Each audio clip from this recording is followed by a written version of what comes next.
Notorious GNG, and Dead Sprocket. I'm fucking this up.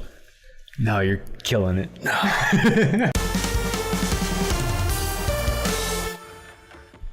Hello, everybody, and welcome to a new episode of Dudes Watch a Movie, number 23. I am Dead Sprocket, and always joined by Notorious GING, and today we're going to talk about the film The Foreigner, starring Jackie Chan, which, if you have been on the Facebook group, is our movie theme of the month. Surprise. Shocker. Again, slightly disappointed it wasn't going to be Jacked June, but that's okay. Yeah, I was personally rooting for High June. I was ready to You were just very proud of yourself with that clever... It's High June. I'll admit it was very creative. So starting off, I'll list off the plot here. I guess not listing, I'll read off the plot to you. A humble businessman with a buried past seeks justice when his daughter is killed in an act of terrorism. A cat-and-mouse conflict ensues with a government official whose past may hold clues to the killer's identities. I about inserted a word there. So basically it's actually a movie based off of the book The Chinaman, last I recall. As far as our cast, the only two that I really know by just the name is Jackie Chan himself as Quan and Pierce Brosnan as Liam Hennessy. And then there's Michael McElhatton, Lou Tao, Charlie Murphy, and Orla Brady. And not the Charlie Murphy that you would want it to be. No, that's why I paused. I'm like, wait, no. You had to think, was he? No. Even I was like, shit, no, he wasn't. I also decided to educate our viewers / listeners for some writers, directors, and producers of the films themselves. If you have seen this movie, it does give a feeling of previous action movies you have seen, such as, have you ever seen Enemy of the State? A long time ago. Live Free, Die Hard? Definitely. All right. That's because David Maconi is a screenwriter and film director who actually was in those films. So those films, when I was watching this one, because I've seen both of those, kind of felt like they had a bit of a theme feeling, just like those other ones. Yeah, I know you don't really. Yeah, I didn't. I didn't think once Live Free or Die Hard while I was watching this movie. I think more of the gray and tungsten tones that they used for a lot of the action sequences, I think. Oh, that's just action movies in general, though. Yeah, that could be it. Also, this film was actually directed by Martin Campbell, who is also best known for Bond movies, GoldenEye, Casino Royale, The Mask of Zorro. That explains a bit. And Green Lantern. Ew. Yep, he kind of hit that spot there, and then I guess I would say with this film he bounced back. Yeah. In comparison to Green Lantern. When you hit rock bottom, there's only one way to go. You'd hope so. Surely he couldn't do it twice because they wouldn't let him do a sequel. Oh, which is, thank you. So anyway, what's your kind of start thoughts? You know, it wasn't a great intro to that movie. Like, the dialogue between him and his daughter was just kind of stilted and awkward. Like, it seemed, I don't know if it's just the way they were cutting the movie or if it was their deliveries, but something seemed really off between him and his daughter. Like someone just told Jackie Chan to act like a parent, even though he may not be a parent. Oh, I'm pretty sure he's a parent. Even just like, it seemed like it almost seemed they didn't understand what was happening. Like, they were just repeating lines, and obviously they would have been able to follow the conversation, but there was just something really odd about it. It wasn't necessarily the pace of the conversation. Yeah, and the inflection of their voices, the whole thing just had a real like Silicon Valley, like kind of real, but I guess hard to figure what's wrong. And then it was kind of I didn't know going into it that it was all going to take place over in Great Britain and Ireland. That was kind of a shock. Straight up London. I was like, oh, I was half anticipating Jackie Chan trying to pull off a British accent. So two big things off the bat I was feeling kind of weird about. And then the biggest issue I kind of had with the movie, they go right into the explosion that kills his daughter. Literally just met them 2 minutes ago, so there was like no weight to the death, no weight to the explosion. It was, and I'm not like WAIT wait it out. I'm talking about like there was no gravity to it. Like it seemed like, why should we really be that sad for him that she died? Other than they're banking on us being like, what if my kid died? They kind of bring it in when he gets shot in the woods and he's having his flashbacks of saving the people. Right. So I guess it took half the movie for that to show up, but I feel like the movie would have been better if they just started immediately with him mourning, like cut out the entire opening and explosion, and then show you during that scene part, or like similar just to the that scene scene where he's in the bedroom. Yeah, and he's thinking about like her exploding Instead of actually having her in the actual film. Yeah, it's one of those things I where can see that. Movies are always like show don't tell, right? And I feel like they could have showed it later. Yeah, they could have that would have been one of those moments where it'd be fine, where like the big reveal is you killed my daughter in the bombing. So, but I guess they tried to, maybe not having such a huge focus on that would have pulled away from the fact that it was an explosion involved by the IRA. Like, it would have pulled away from that, where I feel most is what the film revolved around. Not so much his daughter. Like, it was mentioned to give him a drive, but the whole rest of the film was mostly about the IRA. Yeah, the actual plot was way more focused toward that, which was strange because it almost seemed like it was more Pierce Brosnan's movie than Jackie Chan's movie. Yep. Which, by the way, if you don't know, the IRA is, what was it again? The Irish Republic Army, I think. Oh, okay. I thought it was like the Irish Rebellion Alliance or something. Might as well be. Which doesn't make sense, Rebellion Alliance. Same idea. That's what, the whole thing is they want their Freedom sovereignty. fighters. They want their independence from Great Britain, basically. But it's I'm going to get into spoilers for Infinity War if no one's seen it. But it's one thing I was thinking of afterwards, where they could have easily had the same problem in Infinity War if Thanos just killed Gamora, like where he chucks her off the ledge. If they had done that without showing the entire beginning point, it's kind of like that's the problem. They didn't keep showing you and building that relationship. They went straight to let's just throw Jackie Chan's daughter right off the bridge. And I feel like that's why it didn't really, like, I wasn't rooting for him really that much. Yeah. I wasn't like, yeah, you gotta avenge it because you guys were awesome or whatever. It's just, I'm sorry that they killed your daughter. Right. But I didn't really give a fuck about her because I just met her. No, I feel you. It doesn't have a very good grounded presence. It's just, here it is, there it goes. Move on. My little off-topic question. So, the right-hand driving. You think Jackie Chan's used to that? Probably. Most countries do that. No, really? Most? Most. No. I guess, yeah, the whole European area. I think I forget the scope of things were quite tiny. I was gonna guess the countries, but I totally forgot. But I was gonna say it's pretty much us, Canada. I think Australia. Mexico drives on the right side, in Australia, right? There's probably a couple other countries here in there, but in Africa. But because they have the races there. Yeah. Anyway, I guess that's a little off-topic question I had to ask. I said that the movie started off with a bang, and our hero is A-OK. You know, because he was quite outside. He was right outside, basically within the same, I'd say, closeness as the guy who died in the Subaru, the douchebag. Yeah. But he's our hero. He's okay. He's and fine. I also think I noticed some of his scars throughout the movie started fading away. Like he had a couple on his forehead, this really big gash one I couldn't stop staring at, and then through the rest of the film it kind of wasn't there. That's kind of cool. Yeah, it's a little weird. Well, I mean, it makes sense though, because it's a really nice, subtle way to show the passage of time. But I mean, it's a couple of days. You'd have scars for a while. This movie, I would assume, takes place over an extended period of time with how much they're traveling. I guess, how far is London from Ireland? It's a decent way, but I mean, you've also got to take into account how long they kept talking about multiple days of him trying to reach the police, how long he was thinking before he started calling the police, how long he was looking into the IRA before figuring out who's who. I guess I thought it took span over like a week or something. Depends. I mean, based on the news cycle, you could see that, but depends on how long it took him to do all those movements before he went into, I'm gonna kill you, potentially.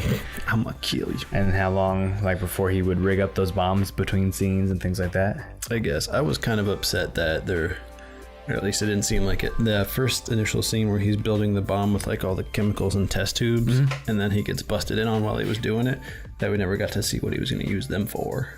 I think he finished some of them. Some of it was. Well, I know he had the pipe bomb things that he brought into the barn, but I didn't know if that was the same one because it looked like he was doing something really crazy in some ice bins and 2 jars.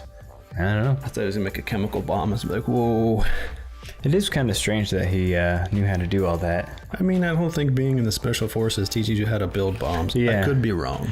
I'm not in the special forces. Special forces seems like one of those like movie tropes where it's easy cop out to be like, he can do literally anything we need him to. He knows how to shoot people, but also fight people, but also like track people, but also build bombs, but also drive, but also survive explosions, but also be Jackie Chan, you know? That's a lot of things. I know, he's special forces. It's probably the general term for those who know how to do everything. Mm-hmm. Also, during this film, granted, it wasn't the same. I got a law-abiding citizen feel to it. I don't know if you've seen that movie with Gerard Butler. I don't think I did. Oh, it's actually pretty good, I think. Basically, he's a tactician who starts building traps and stuff, but his traps actually kill people, whereas I noticed in this film, Mr. Chan does not kill anybody. His name is Quan. And I took issue with that. Like, really? The way the movie was marketed seems like he was going to go full on. Yeah. Finally do a more adult, violent movie. I guess I could see that, yeah. It's like a soft... Because they almost portrayed him like he was an insane person in the trailers. It's a really soft PG-13. Like, nothing really happens. You don't really see anyone die. No, but I think that's kind of like a nod to his character. Like, he was driven, focused, special forces, did all this crazy stuff, so therefore he's going to be precise. So if he's only using the bombs and stuff to send messages, whereas his main focus is the bombers themselves. Well, that's the only time he actually lets loose. Him and Pierce Brosnan have a scene where they're talking, and he tries to say, he does the whole "I'm just like you" speech to him, and he talks about 2 people with violent pasts trying to change it. I think one of them, Quan, is trying to change it, whereas Pierce Brosnan, Hennessy, is reverting back to it by the end of it. Yeah. Which I think is ultimately supposed to be like the different kind of forces and sides that they're showing in the movie. But I just really was excited to watch Jackie Chan actually murder people, and it didn't happen. And he almost went out of his way not to on certain things, like the trip in the woods and hit the head and knock him out. And there was only one time in this movie I was not being like, yeah, fucking kill him, and that was when the dog was laying on the ground. I was like, don't, he really did kill the dog. Dog is fine. Dog is sleeping. No, I agree. I do think the, like I said during the actual watching of the film, I got a little lost in the politics. With not really having a background what the IRA do and what their importance is as they're talking about it. I'm like, what the fuck's going on? Like, why is this so significant? So if you don't know that stuff, that's probably where you might be confused if you haven't seen the movie. And basically what's going on is they've been in like 20 some years of peace with Britain, and they've kind of slightly come to terms. Yeah, they were talking about the not the Accords, but the what is it, the pardons. What was that supposed to be for? So from what I was inferring, some way or another, Pierce Brosnan was kind of integral in bringing an end to the violence, and so I was assuming they were pardoning him and some of those other higher ranking IRA members for helping kind of bring that to an end. They were like, hey, you helped us, we're going to pardon you from jail time and all that persecution and stuff. But secretly they've been kind of like still trying going to rise up. Yeah, because he talks about this has been like a 20-year operation. Like a sleeper cell of some sort? Yeah, like they're trying to get Pierce high enough to ideally then get their sovereignty. But it sounds like they're also having an internal conflict within those leaders of the IRA that they're showing, where they're starting to think he's gotten this far, he's buddy with Great Britain now, and he's no longer fighting for the cause. I think that he's lost his ways and gone soft. No, I could totally see that. I know during the whole scene where I had a really hard time focusing on who is in on his little like double agentness. Yeah. Because like one side he's trying to save face, whereas to his henchmen he's like, he tells them one thing, but then is he actually meaning another thing? I was getting lost in a lot of that. Yeah, well, I mean, that he was basically playing a couple sides. So with the IRA people, he was trying to. But was he trying to rise up peacefully in manner and not be as violent as they wanted to be? Yeah. So he initially okayed the bombing, but it was under the kind of. It sounded like him and the other guy were under kind of an agreement that they could go through with the bombing, but there would be no civilians. They wanted to send a message, but they didn't want to kill people. And then when they killed people, that's when shit turned sideways for Pierce Brosnan's character, and that's why he was so mad at the other guy. So those two were working in cahoots, but Pierce Brosnan's character almost comes across as like a really gray. Like he doesn't necessarily fall into the villainous role. Kind of, I wasn't getting out of him at all, and I was like, am I supposed to be reading him this way? And I think that's the idea, but maybe that says something about the film itself. Yeah, with how much he tries to like keep the peace, and it's obviously he does some scummy things, like when he talks to Jackie and he's cheating like on his wife with a mistress who ends up being on the inside, who's playing him, the other guy who knew. There was just in an aspect I loved that part of the film, but I also didn't because of how confusing it was. But I also love films that actually have a big grand scheme going on, and at one point it climaxes and all comes together. Yeah, which is why I'm a big fan of Guy Ritchie's older films. The only problem is I don't think this one really ever climaxed. Like it never really came back through. They had all those different roads running. I feel like but they it kind of never did when he was finding out that his mistress was actually the kind of insider informant, when he was talking to Patty McBride or whatever in the chair. Like that was kind of the crescendo where all the things were coming together, and he was realizing that not everything was as he had initially thought it was planned to be. But we already knew that, and that's why I don't think it hit that hard. That his mistress was the actual person up until that point. Yeah, well, I mean, she was hanging out with those other groups who were reporting directly to them, so it was just... I couldn't tell if it was the same person or not because two of the female characters looked the same to me. Anyway, I don't know. I just feel like some of it was... There were really good parts of this movie, and then there's other spots where I just feel like it was kind of half-assed, or maybe, I don't want to say too ambitious for what it was doing, but I don't think it executed it as well as it could have. It was still pretty good though, but I was just overall just kind of let down by it. Mildly amused. Yeah, like it was, I'm not going to say it's a bad movie by any means, but it wasn't as good as I would kind of anticipate it to be in multiple senses. Like it wasn't as violent as I wanted, obviously, but then when I realized it wasn't going to be that way, it started pulling more of the intrigue with like the secret infighting going on, and like the politics of that got kind of interesting. While he was kind of being an almost supportive character that was making all this other shit get more complicated, but then it never fully wrapped itself up in like a really satisfying way. I get you. Like I said, for me, that climax was an interview point. And that was just more of the story of Liam's character, not so much Kwan's character. Yeah. Kwan was just kind of the glass ensuing every chaotic thing that's happening here. Like he's the outside, he's integral, but basically everyone's more interested on the inside. It seemed like it was less the story of Kwan's revenge and more Hennessy's fall. Yeah, absolutely. Yep. That's kind of what I meant. Put it in much better words. Yeah, no, I agree. As far as notes and stuff, I kind of just went as far as what's going on in the movie. As far as Kwan's character altogether, he was a badass, but the thing that kind of took me out of it is his ability to Batman vanish. Oh, yeah, I have a note about that. Let's see. Hero disappears during conversation cliche. That, and he just has this overall perfect timing of everything. Like when he grabs the coat and the dog and he just gets in the elevator as it's closing at just the right time. And those bombs that he would have been setting in multiple different places that all go off at once. At 3 o'clock on the dot. Yeah. Which, what was the whole significance of that? Because 3 o'clock on the dot is when he blew up his nighttime explosives, but that one on the plane was set to go off at 3 o'clock as well.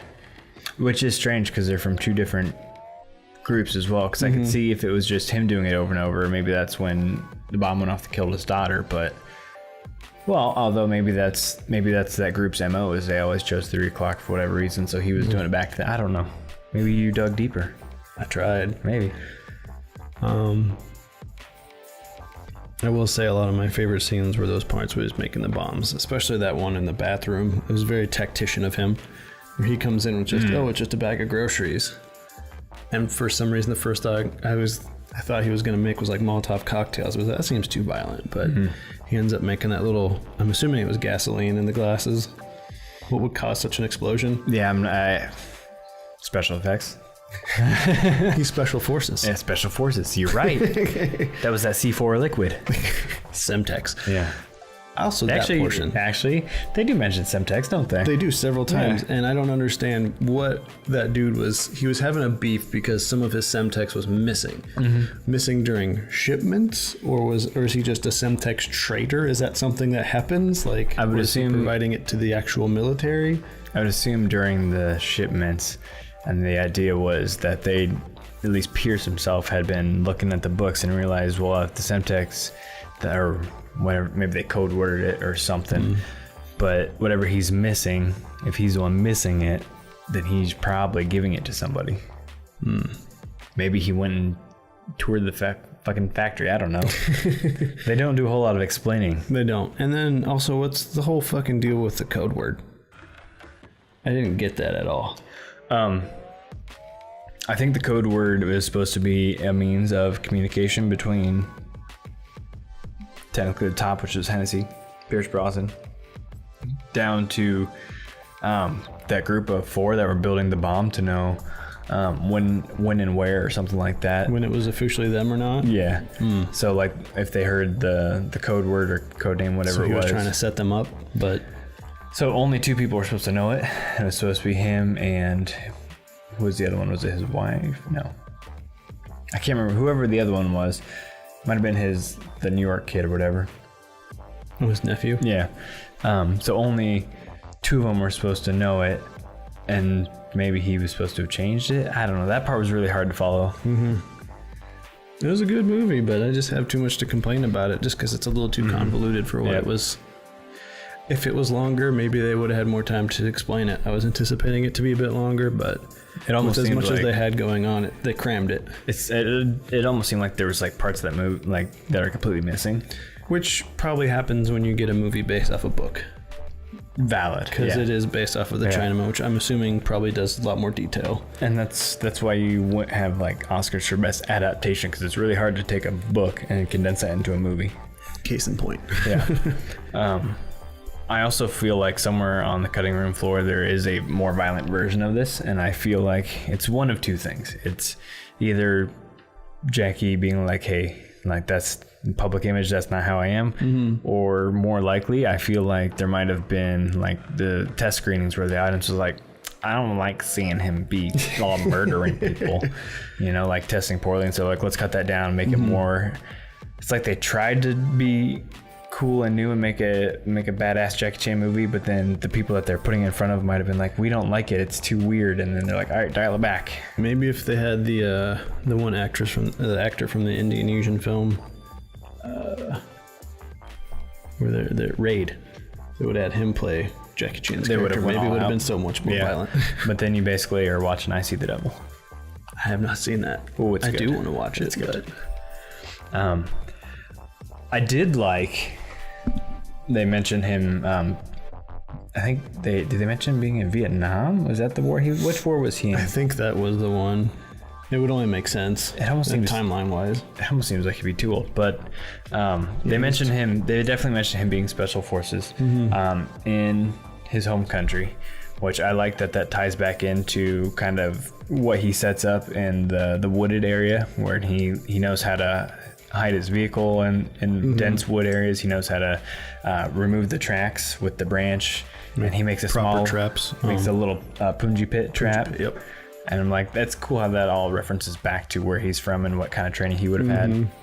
But that was good. One of those moments where it's like they did the work to make that obvious what's happening. They didn't try to make his traps too convoluted. They kept it really simple. He also didn't have much for gunplay. No. Except towards the very end where he had that weird little like homemade silenced SMG in his bag. Yep.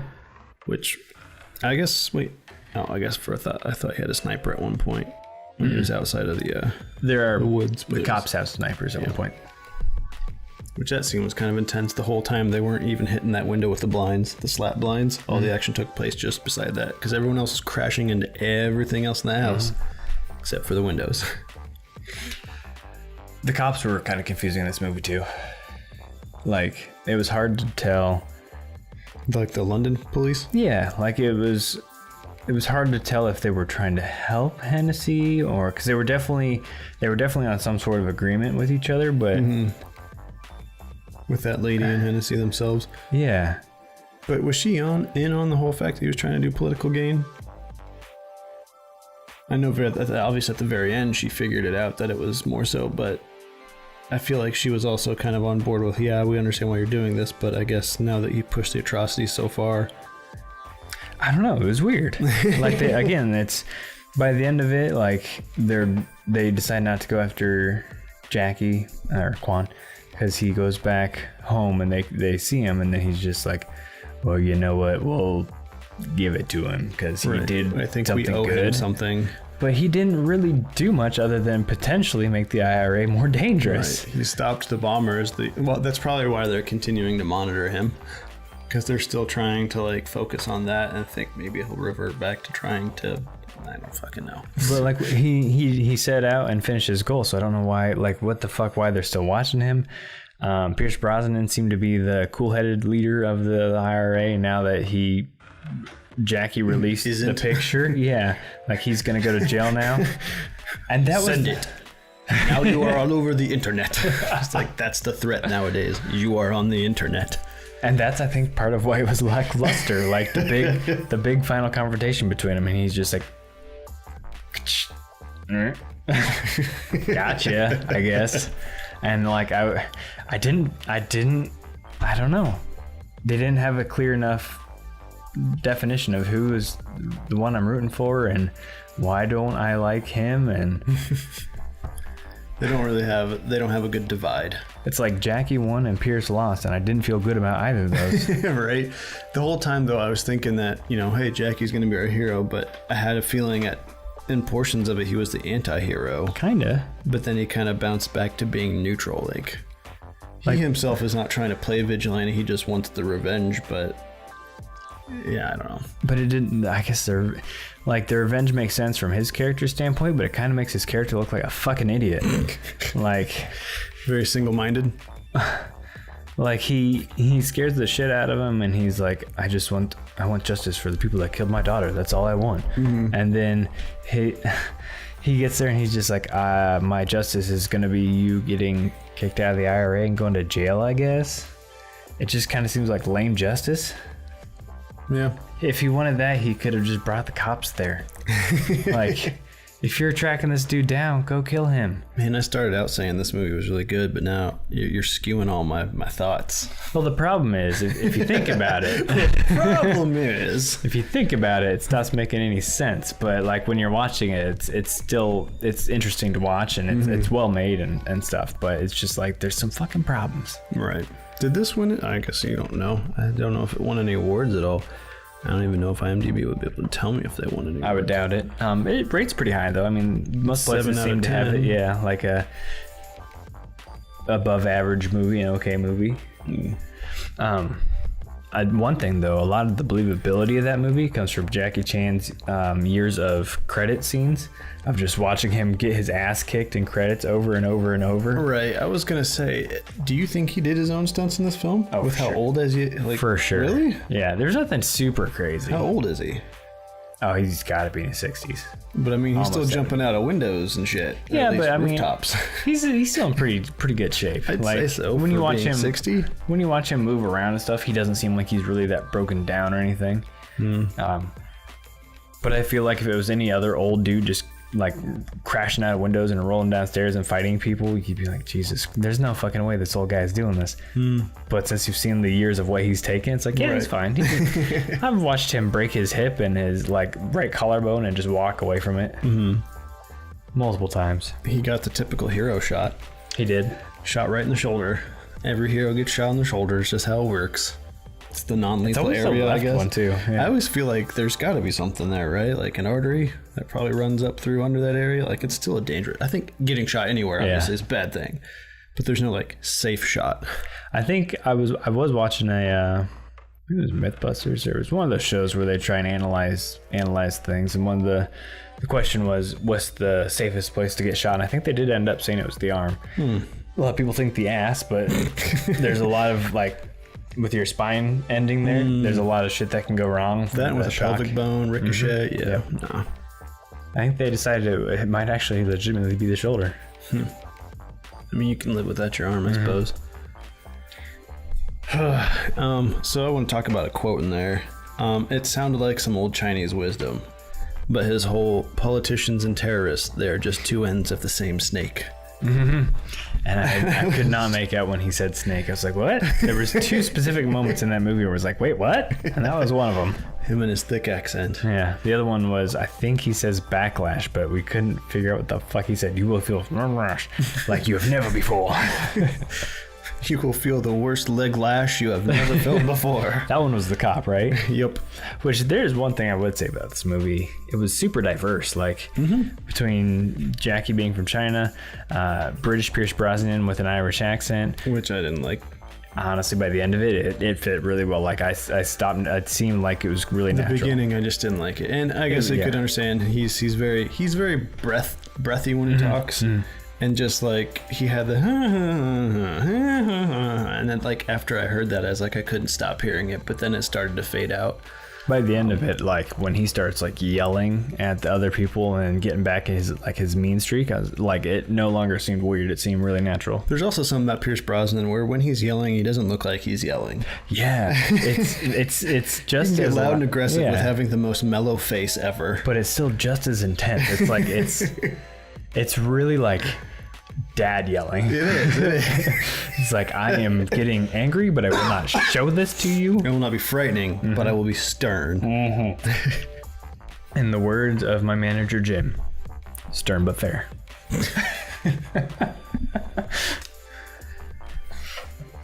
What else you got on there? I mean, I feel like we pretty much covered our thoughts on most of the plot.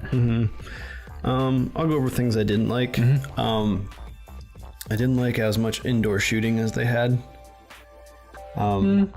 Like from real life experience, shooting indoors is pretty deafening. Yeah. And I think in a lot of action movies, they have that going on and don't ever really kind of think about it. There's a lot of like indoor house shooting, or there's like assassins using explosives and guns, and people aren't walking around having tinnitus. Yeah. Like, I'm pretty sure by the end of a movie like that, you'd be deaf as shit. Maybe they're all already deaf, and the whole time they've been yelling at each other, but they just turn the volume down. Terrible. Also, the other thing I didn't like, do politics really work like that? Like, it seems a bit far-fetched to be like, yeah, this guy basically interfered with national security, but we're just gonna let him go. You know, like, it made him more of a badass in the end, but it feels a bit too gimmicky. Yeah. Like, I feel like interfering with international affairs as big as the IRA would land you in jail, regardless of whether they owe you one or not. And I feel like that's kind of like a movie trope too for action movies. It's like you broke a bunch of international laws and regulations, but you helped us get the bad guy, so we'll give you a pass, I guess. I mean, I guess they do pardons every now and then. In today's day and age with social media, boy, you'd be questioning out the yin yang. Oh, yeah. Protests, streets, wow, whoosh. Anyway, I guess as far as all that stuff goes, that's most of my thoughts and things I did not like. What were some of the... I feel like you said, we've been talking about how bad it was. Which sounds even things that phrasing I did like is where you're getting at. Yeah. And honestly, I just think his character overall was a badass. I do enjoy films where the main character is like a tactician. That little extra contingency plan after contingency plan where he kind of has his setup. I like how they portrayed it in a more realistic sense, where when he's at the house, he's prepping a bomb and you think he's going to go ahead and plant it, but wait, he does get throttled. Like, he's not perfect. He got caught and had to run away. Granted, he escaped, but like, there's a little bit of realism in that compared to his ability to Batman vanish out of a house. Right. Or a conversation. And then like when he breaks into the room to kill the bombers, like he does it intentionally being basically like Hitman. He plans on being really smooth and suave about it, but he gets caught in the act. So like, he's a badass, but he's not flawless. So I liked the realism of that. Like, not all of his plans went according to planned. So, and I really liked, so with the intro where they go with the bomb and everything, it's really rushed. But after that, they do slow it down and they do the slow build with Jackie or Quan being a patient man, and slowly running out of patience, and then deciding like, I'm taking this. They just let it simmer and simmer and simmer, and he wants those names. And once he finally gets those names, he's like, game on. Okay, yeah, it's that I did really like, which makes me think like, I feel like if you just rearrange a couple things, might be a better movie. Maybe cut some shit. I'm not gonna talk about it. I feel like I've been negative enough. But the weird like guy that she shagged to get the bomb in his computer, or whatever, that seemed unnecessary. Whole subplot seemed unnecessary. I mean, yeah, I suppose they could have just said she got it in there, not the whole he had to be fucking this guy twice to put a bomb in a laptop computer. Yeah. It's a lot of setup. If you cut that out, cut out the beginning, you have way more time to kind of better define the twists and turns and who's playing who and all that stuff. I agree. I don't know that I have anything really important in my notes besides those. Yeah, I'm pretty tapped out on notes as well. So we'll move on to, I don't know if I have in proper order, but... Holy shit, 23 episodes in and he finally wrote them down. For the most part, just and not, you know not what? in good order. You only have them slightly out of order. MVP is last. All right. That's the only one though. What the fuck's first though? All right, so yeah, my what the fuck moment. I said the movie's climax of everything coming together. It's a good what the fuck, not a bad what the fuck.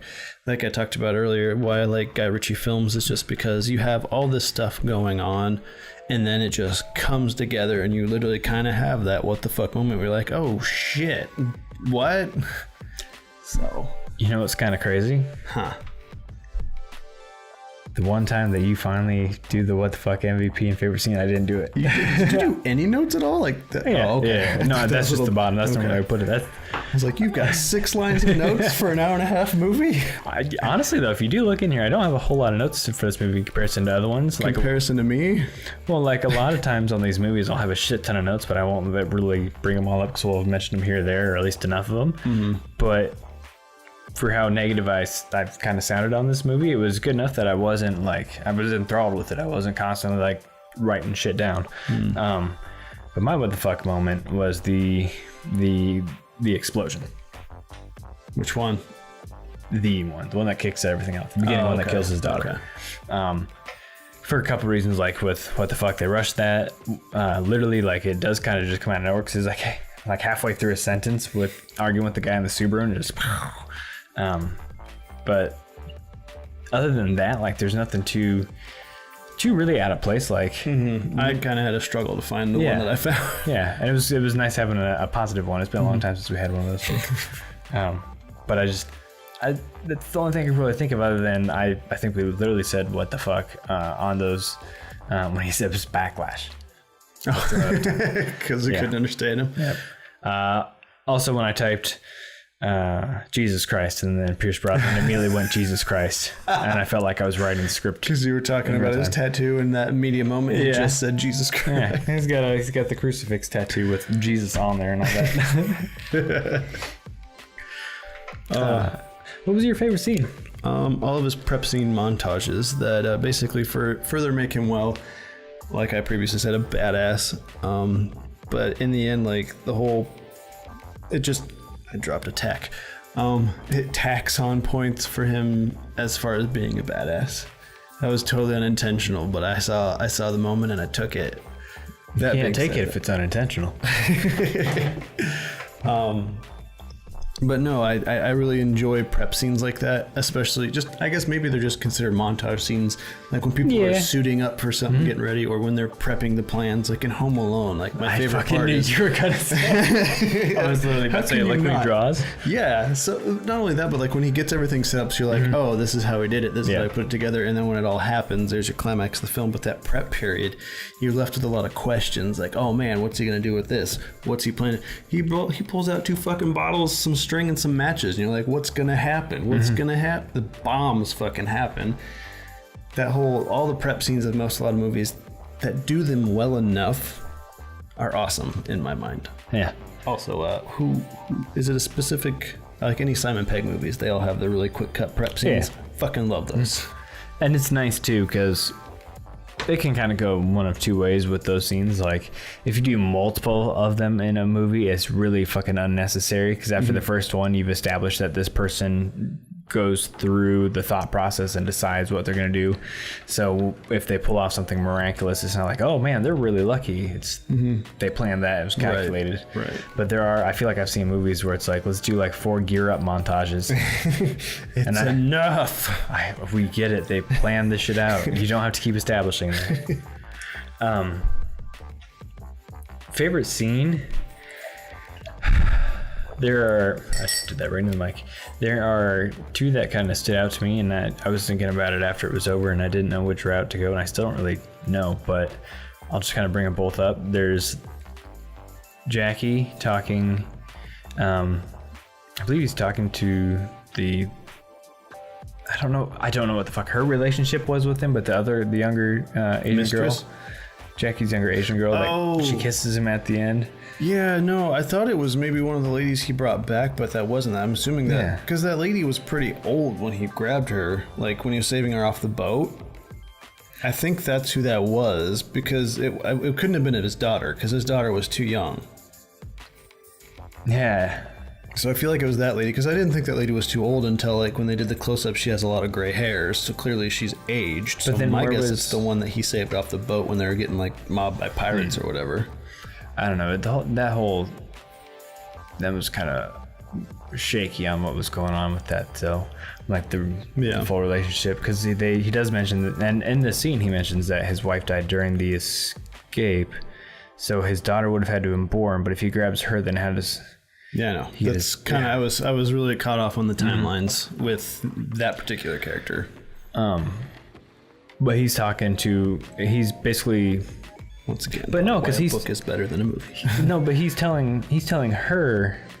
No, he's telling the cop, right? He's telling him the story of what happened, because he asks him about him coming over there, and that's when he like starts crying and all that shit. And I was like, dang, Jackie.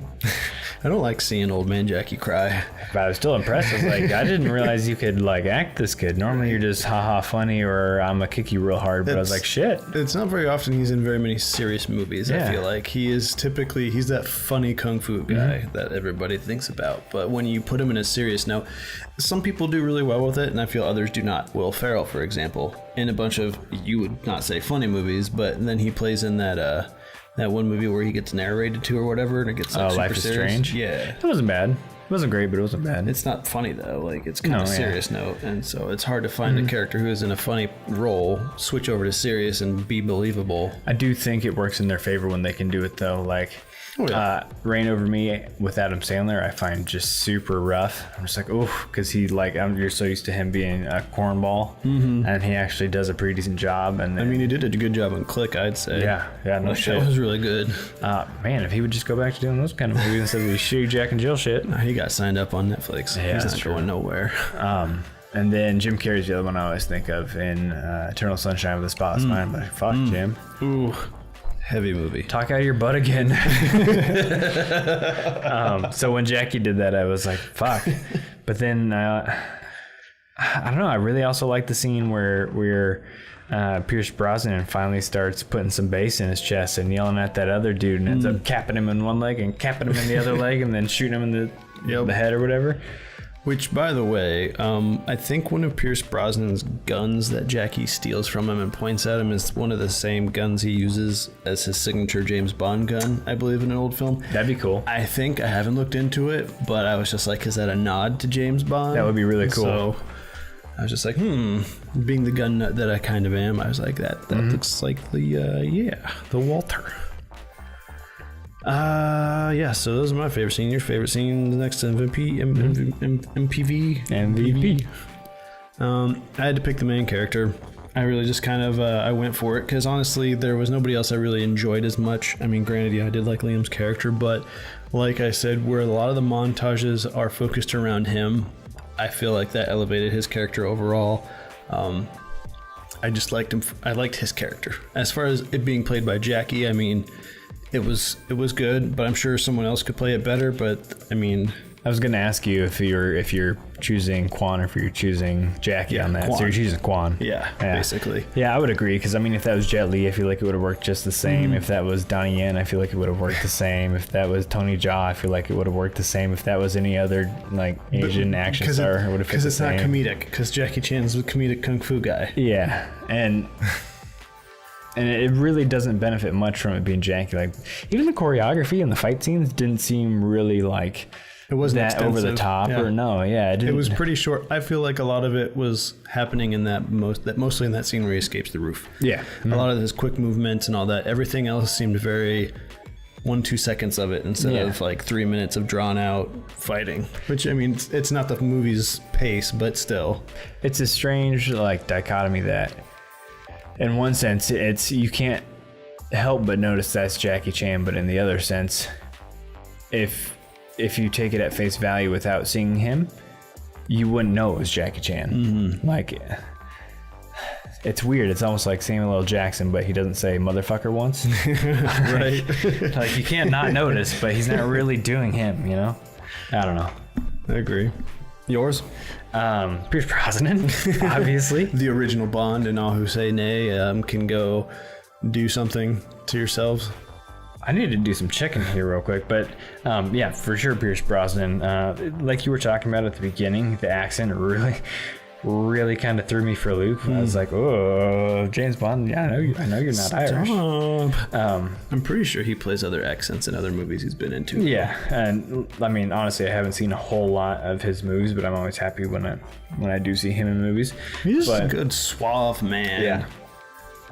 I don't know. Honestly, I think a big part of the so opposite of Jackie to the point where I fucking am still calling him Jackie instead of Quan, but opposite to that,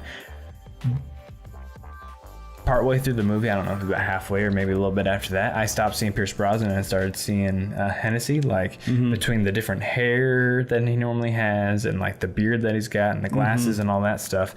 It seemed like they did a better job trying to differentiate that this is not just Pierce Brosnan playing Pierce Brosnan. Right. To a degree, they did that with Jackie Chan too. They gave him like more of a shaggy haircut and kind of made him dress like Mr. Hazleton.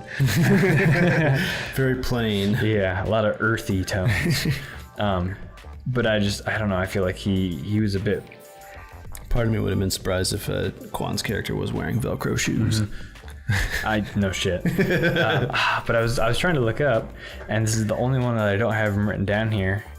I think this might be the first time we ever have a repeat MVP. I think I chose him for World's End.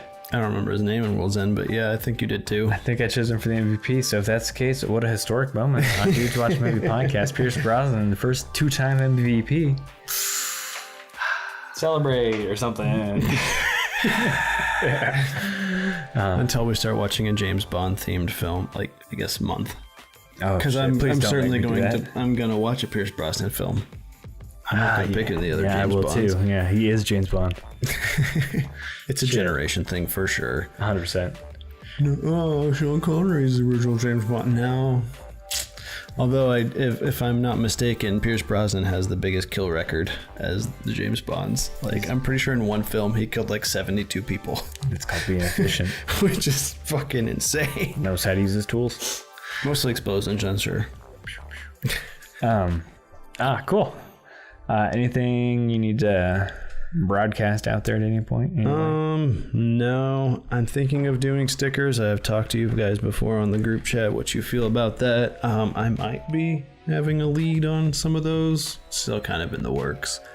But other than that, I appreciate all who went and voted on the theme for this month. Thank you. I tried to get it out sooner, but also I apologize. We did not post up episode 2 on the Facebook, but it is on the YouTube, and I would hope some of you would have at least seen that. Either way, it'll be posting on there as well. Just a link.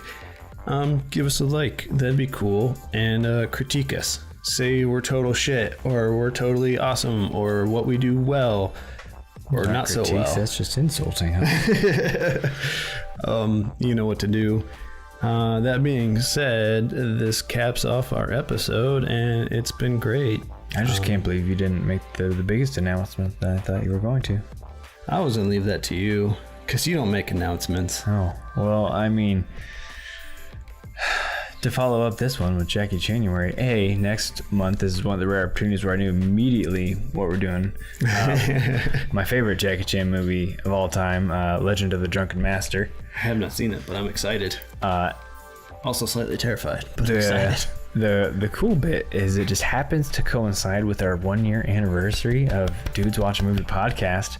So why not make it a Dudes Drunkenly Watch a Movie podcast? So we're definitely going to play a drinking game while we watch Legend of the Drunken Master and then immediately do the podcast. And I highly recommend that the rest of you play along, because maybe we'll figure out a drinking game for the podcast too. Yes. I don't know. So it'll either be the start of a glorious second year of Dudes Watch a Movie podcast, or like the last one we ever make. Episode 24 with 24 views. The end. No, but for real, it's going to be an exciting mess, and I apologize ahead of time to those who wear earbuds. There might be a lot of heavy blurring and slurring of words and voice inflections, which we cannot control because alcohol is interesting. Yeah, I don't drink beer, so that might not go well. It's gonna be nothing but rum. So see you on the 15th. Take it easy. Yeah. Thanks.